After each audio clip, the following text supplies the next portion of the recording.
Saudara pelatih Timnas Indonesia Sintayong memastikan Martin Paes akan tampil saat melawan Bahrain hari ini Kamis 10 Oktober. Seperti diketahui, kondisi Martin Paes sempat menjadi pertanyaan publik pecinta sepak bola tanah air.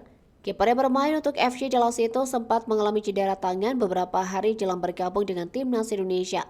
Hal itu membuatnya absen di dua laga terakhir FC Dallas. Selama itu pula belum ada kejelasan mengenai beberapa tingkat kondisi cedera yang dialami. Namun kini, dalam sesi konferensi pers sehari sebelum duel Bahrain versus Timnas Indonesia, Sintayong akhirnya menjawab keraguan yang ada. Pelatih asal Korea Selatan itu menjamin posisi penjaga gawang Indonesia akan diisi oleh Martin Paes. Kabar mengenai kondisi Martin Paes ini tentu menjadi hal yang melegakan mengingat beberapa aksinya di dua laga sebelumnya yang banyak melakukan penyelamatan penting. Sementara itu, dalam wawancara bersama FIFA, Paes sendiri mengaku dirinya terbantu dengan keberadaan supporter Indonesia baik di laga tandang melawan Arab Saudi maupun saat menjamu Australia. Kehadiran supporter disebutnya sebagai energi besar untuk bisa tampil dengan penampilan terbaik.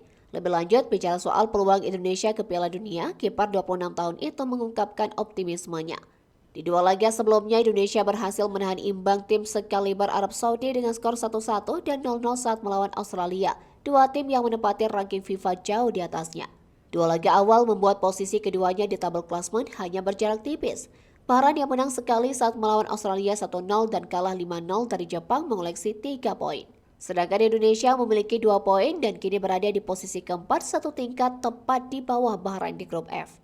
Kemenangan melawan Bahrain jelas akan membuat mimpi Indonesia ke Piala Dunia 2026 semakin dekat.